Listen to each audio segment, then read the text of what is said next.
Диригирањето се состои од примена на уметнички форми на одредени гестикулативни, вежбовни и психолошки техники за да се постигне еден оркестар да го рекреира делото на композиторот на најсоодветен начин. Според секој диригент се разбира. Човечкиот метроном или диригентот е многу повеќе од личност која мафта со рацете или само го одржува темпото на една изведба. Тој е задолжен за целокупната интерпретација, па така секоја една изведба звучи сосема поинаку во зависност од тоа кој ја диригира. Почетоците на диригирањето лежат во вокалното водење во средниот век, а во подоцнежните периоди со позицијата на капелмајсторот, која се засилува лично и музички со воведувањето инструменти кои ги придружуваат или удвојуваат гласовите. Во 17-тиот и 18-тиот век најчесто самите композитори биле тие што истовремено и диригирале. Веќе во 19-тиот век специфичното образование како диригент се смета за неопходно. Диригентот на симфониски оркестар мора да поседува огромни музички познавања како на теоретско, така и на практично ниво, кои ќе му овозможат да им ја пренесе на оркестарот и на публиката суштината на едно музичко дело. Еден од нашите најпознати диригенти во моментов, диригент во Националната опера и балет, маестро Иван Еминовиќ. Иван, добре дојде во Трафика. Добро ве најдов, фала многу за поканата. Основно образование завршуваш односно започнаш на 6 годишна возраст, но како пијано, нели? Учиш пијано и потоа во нижото музичко училиште, а потоа и средно во Илија Николовски Луј во Скопје. Од каде дарбата семејно и зошто токму пијаното го одбра? Семено, наследно, дарбата да кажам. Генерации наназад се занимаваат во нашата фамилија со музика, така да моите го увиделе талентот, особено мојот татко, нели, уште од најрани години, каде што он решава со моја согласност да се запише на музичко во Државното музичко училиште Илија Николовски Луј, ништо. Препорака и првобитно требаше да се запишам на виолина. Дори татко ми имаше и подготвен инструмент, мојот чичко покоен, исто кој што работеше во Македонската филхармонија како виолинист, беше од помош, нели, за тој инструмент све. Меѓутоа, на крајот, јас сам си решив да запишам пијано, да. И тоа беше една многу интересна одлука и за нив. Ден денеска ја раскажуваат таа приказна како ме спремале за виолинист, меѓутоа на приемниот испит кога ме прашале кој инструмент сакам да го свирам, јас сум рекол пијано. И од таму се тие почетоци, да, уште од најрана возраст, како што кажавте и самиот, нели, нижо и средно. Завршив тоест како пијанист, кај професорката Аида Ислам, потоа кај професорот Драголјуп Апостолов. И тоа беа едни многу убави години поминати со пијаното, стварно ден денеска со пијаното се дружиме се уште, нели, тоа е неопходно, меѓутоа како диригент во суштина сите свират пијано, нели? Најчесто. Најчесто, да. Во поголемиот број случаи. Потоа заврши студии по оркестарско диригирање во класата на професор Саша Николовски Ѓумар. Во 2010 година дипломира со концерт во чест на професор Коста Трпков. Да. И интересно е што тогаш ја добиваш и наградата од фондацијата Томислав Зографски како најдобар студент на таа класа музичка теорија, педагогија. Да, композиција и диригирање. И композиција и диригирање. 2010 е таа награда, да, од Фондација Зографски, која што е чест да се добие, нели, привилегија, како најдобар студент во генерација, од овие, нели, што ги набројавте, одсеци. Запишав, да, 2010 кај професорот Саша Николовски Ѓумар студии. Многу убава соработка имавме со професорот, магистерските исто студии ги завршив кај него. А концертот во чест на Коста Трпков, тоа е еден концерт кој што секоја година во јуни месец се одржува кај нас во Македонската опера и балет, каде што пеат студенти од Факултетот за музичка уметност, придружувани од оркестарот на операта. Да, и тоа беше, и јас бев се уште студент, така да беше еден одличен дел да се спреми еден таков концерт за да биде и мој дипломски испит. Така да тој секогаш ќе остане како прв мој концерт на Коста Трпков, уште многу потоа ги диригирав со студентите и секогаш се чести предизвик да се работи со млади студенти, кај што можеш секако да им насочиш малце повеќе како треба, што треба. Интересно е да се работи. Се гледаш како професор во иднина? Можеби да. Да? Можеби да. Да. Приватно држам часови, да, меѓутоа вака се уште не е. Да пренесеш, нели, да го пренесеш да за пренесеш наетот. за знаењето, да, Так. тоа е најбитно. Тоа е најбитно. Кажи ми, студентските денови, како млад диригент, како одат? Многу работа? Многу работа, да. Се е тоа ново, мислам ново, не е ново, ти си го гледал тоа Така. сигурно, меѓутоа во пракса ти е ново. Така да интересно се случува, многу имаше убави проби, убави предавања од кај професорот Саша, така да течеа во една нагорна линија сите тие предавања и на крај си се покажа тој резултат. Така, кој што... Гаетано Доницети, Рита, нели, операта ти беше прва која ја диригираш во 2012. Прва представа, да, 2012. Пред тоа имав Ла Серва Падрона, Слугинка господарка од Перголези, Джовани Батиста Перголези. Меѓутоа официјално ете како дел од магистерски испит ми беше оперетата Рита. И како е кога ќе застанеш да диригираш со оркестарот на Национална опера и балет? Еве за на прв пат. почетоците, да. Да, на Јас почетоците. ќе кажам, да, на мојата прва голема представа, таа беше Травијата во 2015 година. Така. Трема, премногу До плафон. голема. Да, до плафон. Застануваш пред еден оркестар кој што има многу годишно искуство, кој што прошол многу диригенти, многу пејачи, така да сега ти доаѓаш како некој нов, како некој млад, каде што треба да го покажеш своето знаење и да пробаш да добиеш добар фидбек од страна на оркестарот и на солистите. Едно од Така да, најбитните, нели, Едно од моменти? најбитните, да. И низ текот на годините и низ текот на искуството сваќаш дека енергијата која што ти ја пренесуваш на оркестарот, дали е проба, дали е представа, се едно, ја враќаат назад веднаш, затоа треба да знаеш како да покренеш една цела машинерија, би рекол јас, да покренеш, особено во оперските делници, каде што има и хор, каде што има и солисти и оркестар. Тоа е стварно една голема машинерија која што треба да ја водиш низ целите и тие да ја 2,5-3 држиш часа. Да. Да. Токму тоа е интересното за вас диригентите, дека понатака сакав да споменам дека морате да имате харизма, морате да имате таа енергија што велиш Енергија, дека мора да се даде за да се врати назад. Да, меѓутоа тоа враќање назад сепак е за нас, Но и меѓутоа за најголем дел е за публиката, публиката, така. да, за да се осети тоа совршенство од музика, би го рекол јас, да. Па да, затоа се и познато на диригенти или на Виенскиот концерт кога ќе кренат целата сала, тоа се зависи од харизмата, Од харизмата, на диригентот, да, нели? да, Не е тоа Има и вештачко. постерилни диригенти, меѓутоа Да. има и стварно, да. Еве во последниот што беше таков поенергичен, Да, Јан, младиот. сега, да. Тоа е Пред да споменам за оперите и балетите кои ги имаш диригирано тука, во 2018 диригираше со Сараевската филхармонија по повод отворење на баш чаршиски ноки во Ноки, Сараево. И какво беше тоа искуство за тебе? Што свиревте? Тоа беше баш еден концерт направен баш за отварање на тој нивниот фестивал Башчаршиски ноки во Сараево. По нивна покана отидовме да гостуваме. Јас беше тенорот Никола Стојчевски и беше сопранистката Наде Талевска-Спасовска. Тројцата отидовме таму како гости од Македонија.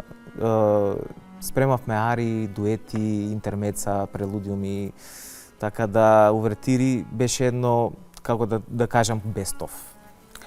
Кавалерија рустикана, што има интермецо. Да, тоа секако идеше интермецото кавалерија.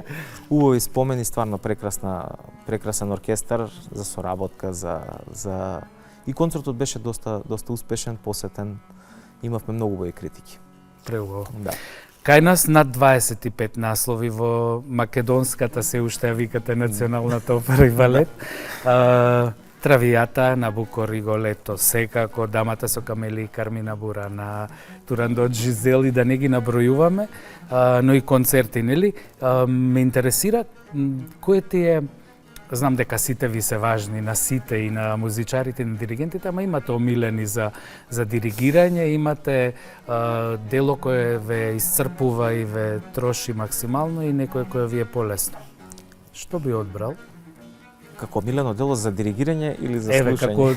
како има разлика за слушање ти е, за слушање ти е кое? Поише се не можам да ги набројам. Добро, Стварно, а многу за ги има. диригирање? Исто, голем дел, меѓутоа би ги споменал Турандот, Кавалерија Рустикана.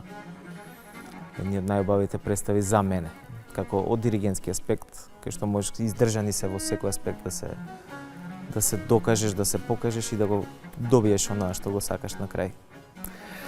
Меѓутоа од представи никогаш доста, како да ви кажам, тоа секоја представа си носи своја приказна си има, секоја представа, така да ние се соживуваме со представите, верувате, секој пат. Сите, и оркестарот, и хорот, и сите се соживувате, но една изведба зависи од спојот. Од спојот и од моментумот. И од моментумот. Секојаш е различно. Секојаш е различно. 5 дена поред да имат иста представа, 5 пати различна ќе биде. И пробите се различни. Тоа е тој моментум, тоа е таа магија што се Синергија и случува, енергија да, што се и случува магија на што се сцена. случува, кај што стварно многу е интересно тоа, една представа која ќе ја даеш поише пати и секој пат да е тоа различно. Тоа е интересното кај нашата професија. Да, читав и за други диригенти што сметаат дека никогаш не им е иста, Никогаш не е исто, ниту да. темпото, ниту... Па не сме роботи, нели? Да. Сепак на крајот на Дека денот се луѓе менува со сме, секоја представа. Да. Во 2023 диригираше и со Народно позориште, односно со оркестарот на Народно позориште во Белград. Повод? Повод беше представата Жизел. Да. Ансамблот, балетскиот ансамбл на Народно позориште гостуваше во Скопје, исто со представата Жизел, меѓутоа со нашиот оркестар. Јас бев диригент на таа представа, така да створивме една соработка со Народно позориште и со нивниот балет. И неколку месеци потоа ме побара директорката Ана Павловиќ од Белград. Ми понуди да диригирам представата Жизел, меѓутоа тука има една многу интересна анегдота околу целаа приказна, која се слушнавме по телефон. Нели, слободен ли си тој и тој датум, едно друго, викам да, окей, има еден проблем. Викам, каков е тој проблем? Вика, немаме проба за представата.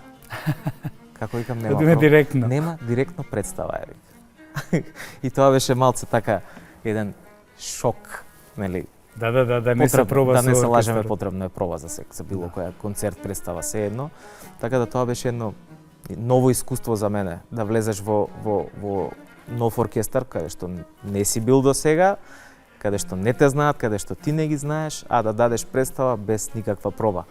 Така да беше малце... Почнуваме. Да, почнуваме, баш така, да. Влагаме и почнуваме. Меѓутоа представата искочи супер.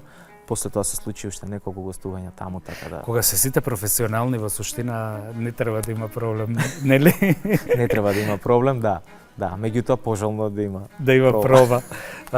Да, баш јас еве се чудев дека, например, работиш и со Калиопи. Пробувате милиарда пати за концертите, а постојано ги повторувате и си велам, што пробуваат? Сите се одлични, сите се на сцената. Да, секогаш си фали проба, како да кажеш. Така, нели? Секогаш фали проба, се забораваат работите. Се забораваат, така да треба да се вежба, треба да се обновуваат, иако е тој материјал многу пати отсвирен, многу пати даден и пред публика и на самата проба која го свириш, меѓутоа си бара еден континуитет, особено после подолго време на свирење или ако се направи пауза. Да, ако е за недела дена разлика не е проблем, меѓутоа ако е 3-4 месеци има некоја луфта измеѓу, мора да има некоја проба. Што те е побаво да диригираш, балет или опера? И двете.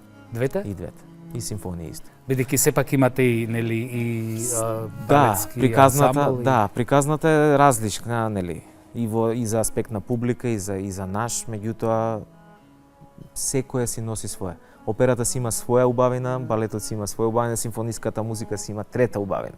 Така да се пронаоѓаме секаде, особено диригентите. Не верувам дека некој диригент би одбрал, нели?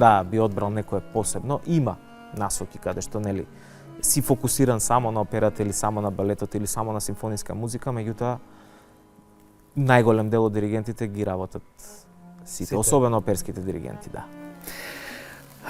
Последниве 3 години го водиш и оркестарот на на музичка младина на Македонија и на концертите и на Охридско и на Скопско лето.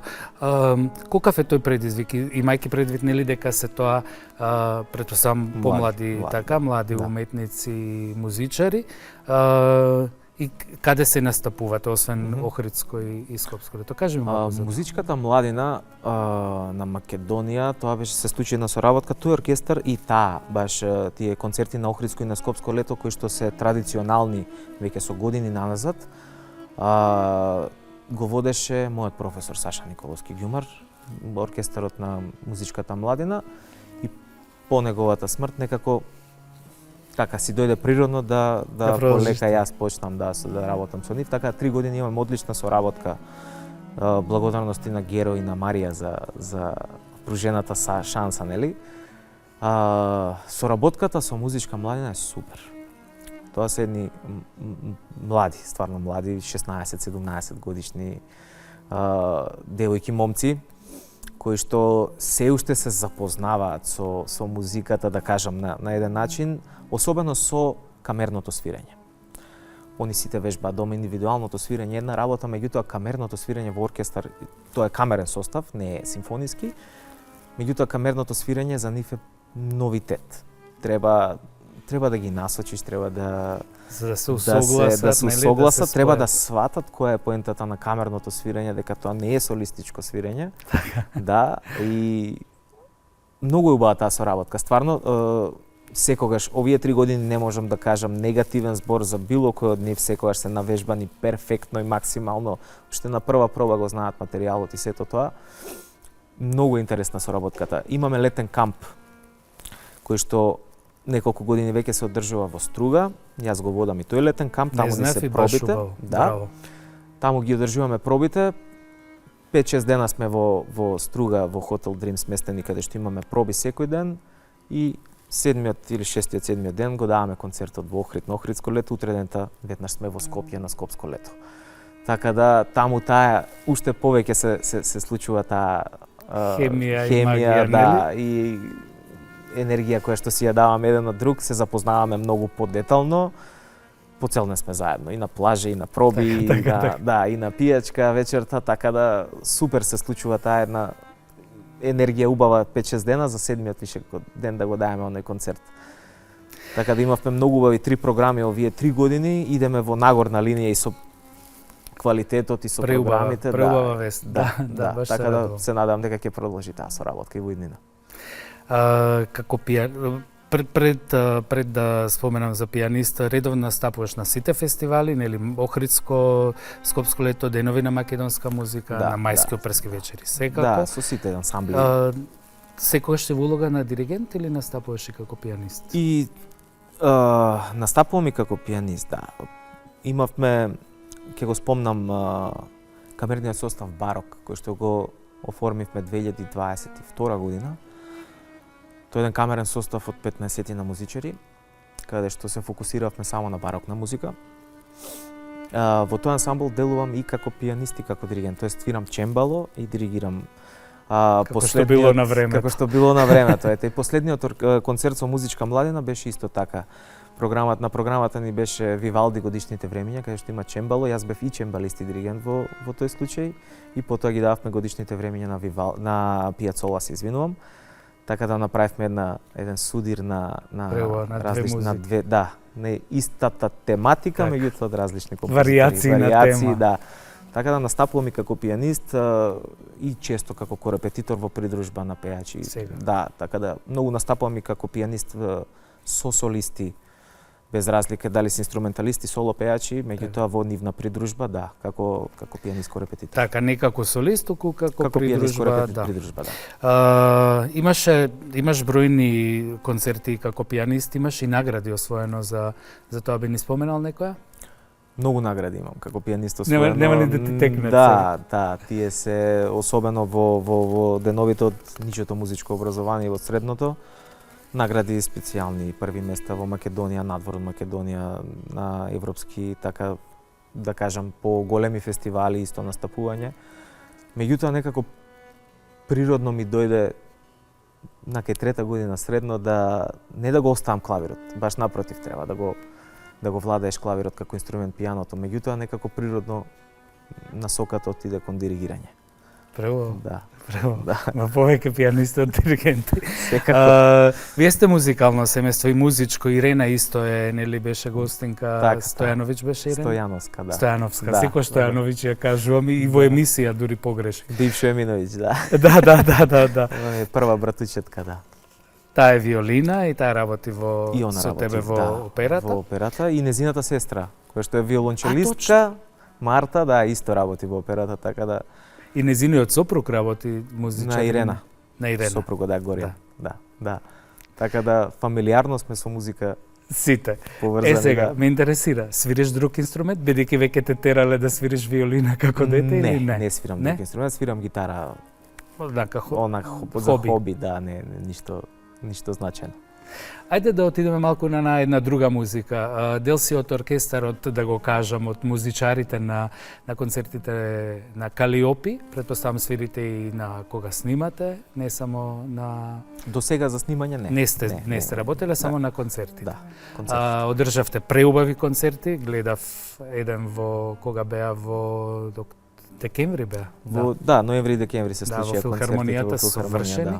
И ве очекува концертот во октомври оваа година во Борис Трајковски. Во Борис Трајковски, да, лани беше, тоест преклани, пред 2 години беше. Веќе имаше еден така. Имаше еден, да, голем концерт во Борис Трајковски. Аранжманите на песните за гудачите и задувачите се мои. Да. Имаш доста голема работа. Да, малце поголем удел освен свирењето, да. Да. Поздрав и до Калиопи, нели. Секако, да. Да, мислам поддршка во секој случај. Од незина страна голема и често да се сработува со една таква оперска...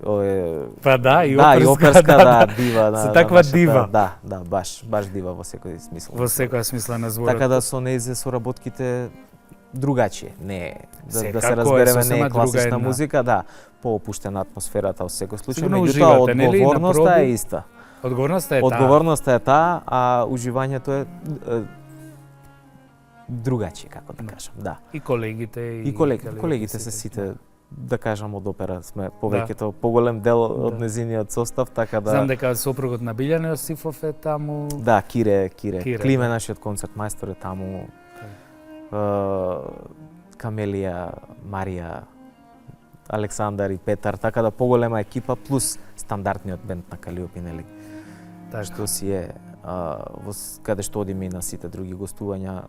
Ова не е некој као проширен состав, да кажам, со годачи и задувачи, меѓутоа самиот бенд и приватно си се дружиме сите, така да си има некоја убава поддршка за културата и уметноста. Да, баш така. Ке се вратам на диригирањето малку. Една партитура содржи илјадници, знаци, забелешки, нели, и таа е еден вид сложувалка, а ти како диригент, нели, вие диригентите треба да ги вклопите во еден мозаик, да направите да изгледа се, како што спомена ти, совршено да звучи. Колку е брзо едно алегро, што треба во прв план, дали да се намали трубата, дали да се зголеми флейтата, сето тоа. Покрај означување на, нели, тие влезови, темпо, при свирењето, што друго правиш ти како диригент? На крајот на краиштата тоа е едно од полесните работи за темпо и за... Тоа е најлесното. Па да кажам, да, секој од музичарите, нели, си има свој штим пред него. Да, си има своја. Да, знаат. Партитура, така. Од технички аспект, да, треба на диригентот да се пази и да се очекува и знаки такви работи, меѓутоа тоа е, викаме, пак полесниот дел од работата. Но вие сте единствените што ги знаете сите инструменти, сите гласови. Ете тоа сакам. Во партитурата кај нас е се, кај нив е само нивното. Ете така. Да, Има разлика. пак кажувам, тој технички аспект кој ќе го собереш све е полесен него да се даде на уметничкиот дел и она нешто што ќе треба да Магијата. Да, и нешто што ќе тргне на страна од досега илјадници изведби на таа представа и на таа симфонија Што е тоа едно. што го внесува? Што е тоа што треба да се... Тоа е од внатре од тоа внатре што си доаѓа. доаѓа, што самото си доаѓа со музикалноста и со знаењето. Тоа е таа енергија што ја кажувам. Затоа што велат Повторно, дека... која што на друг начин ја добиваш назад. Да, и оди во публиката. И оди во публика, да. И тоа убаво го чувства Да. публиката или Да. не.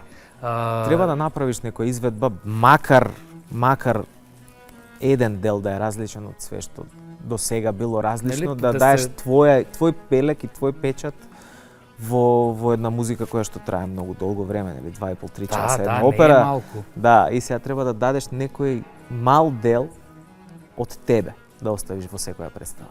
Да, затоа што едно е... Нотите се тие, да. Нотите не можеш да ги техничкиот научиш да ги... да, нотите се тие, никој не може да ги менува, ниту не може да ги меѓутоа од аспект на темпа што викате, на динамика, на едно друго, така може да се даде еден свој белек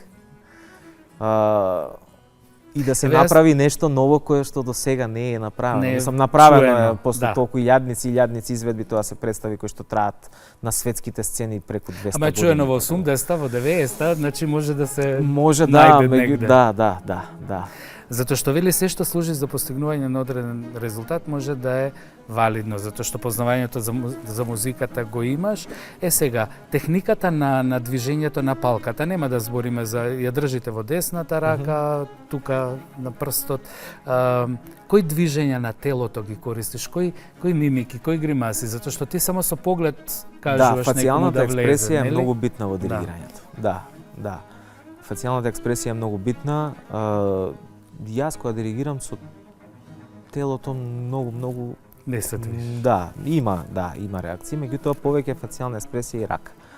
Мануелната техника е таа која што е За сите, за да сите речеме иста, да, таа шеба која што ја диригираме ние како бисер, нели, секаде во светот кај да отидеме, како Така. би се Движела. разпознавале, да, и Да. они да го знаат истото и ние. Меѓутоа, со однос на тело, многу јас немам некој Не си од премногу, оние што рипаат, што... Меѓутоа, со фацијална експресија и со дури има еден многу убава изведба од Бернштейн. Да, Бернштейн. Да, Леонард Бернштейн. Има не памтам точно која симфонија од Хајдан беше, меѓутоа со Виенската филхармонија баш има изведба каде што не диригира со раце. Него му се рацете спуштени, он диригира само со очи и со лице. Колку добро. Да, значи таа фацијална експресија ете колку е битна. Да. Дури не мора ни рацете некој пат да се користат, доволно е само изразот на лицето да покаже тоа што треба да го покаже. Меѓутоа тоа се гледа пак кај музичарите, не кај публиката. Така, Да, така да. да. Публиката само слуша и ужива. И свика и супер звучат.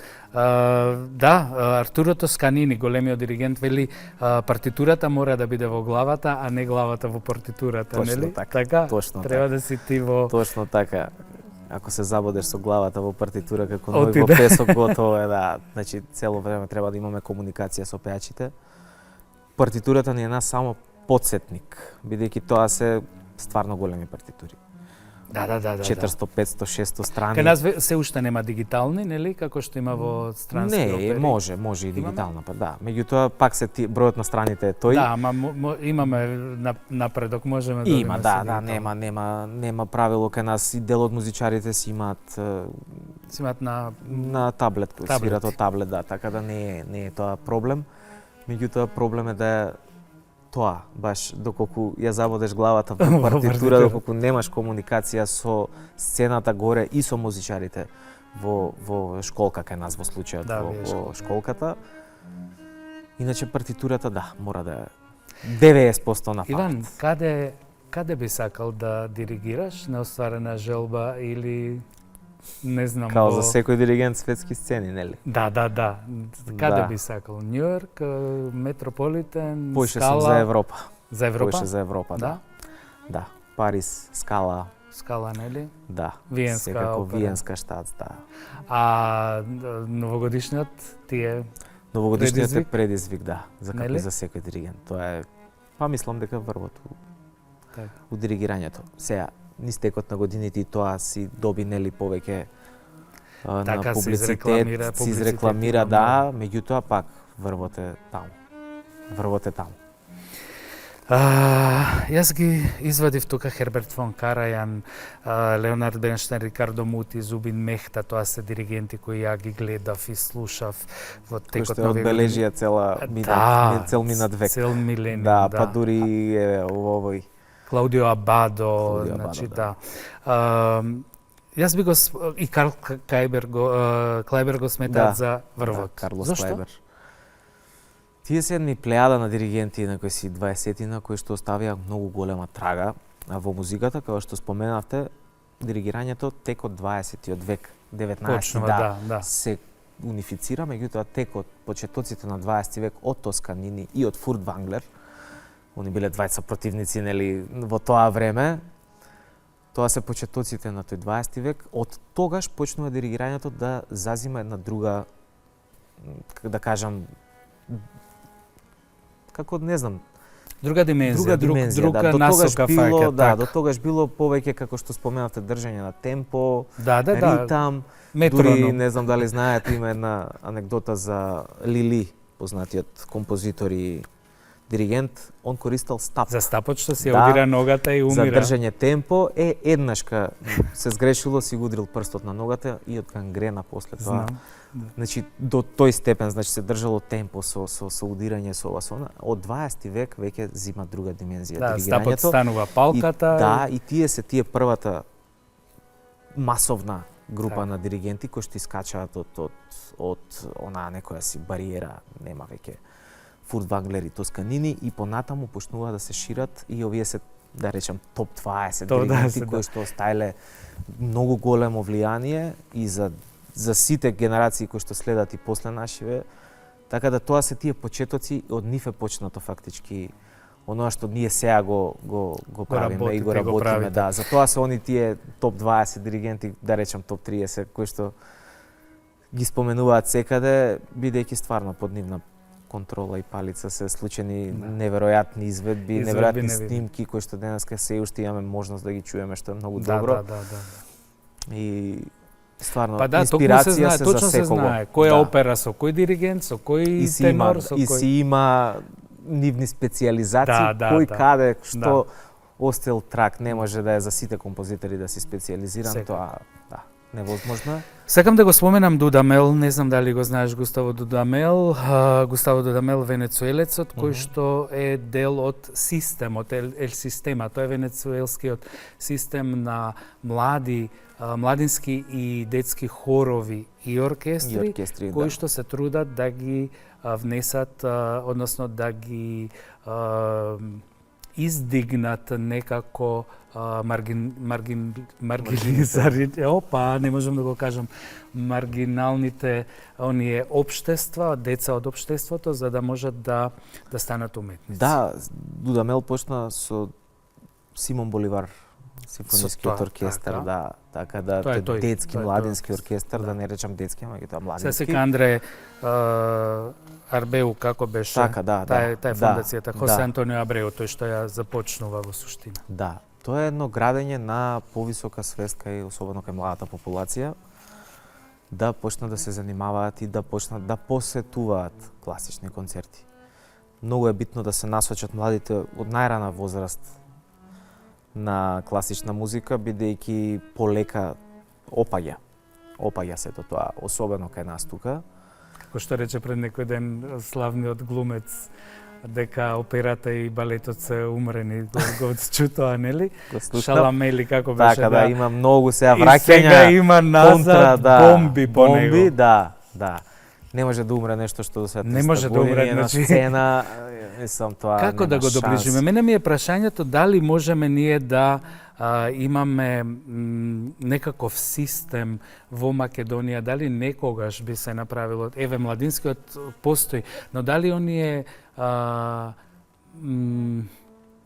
ранливи делови од земјава, нели ранливи семејства каде што сигурно има преголеми таленти кои што не може да дојдат, не се ни школуваат некои од нив, а камоли да се школуваат. Дури за некои ден музика. и знаат да го препознаат квалитетот, мислам и талентот кај И тоа е своите една, деца, да. една трагедија во суштина. Трагедија, кај нас. да, во суштина, да, каде што треба некако дојде централизирано се во Скопје во последно време И тоа малце, плюс, да, овие останатите градови кубурат, да кажам.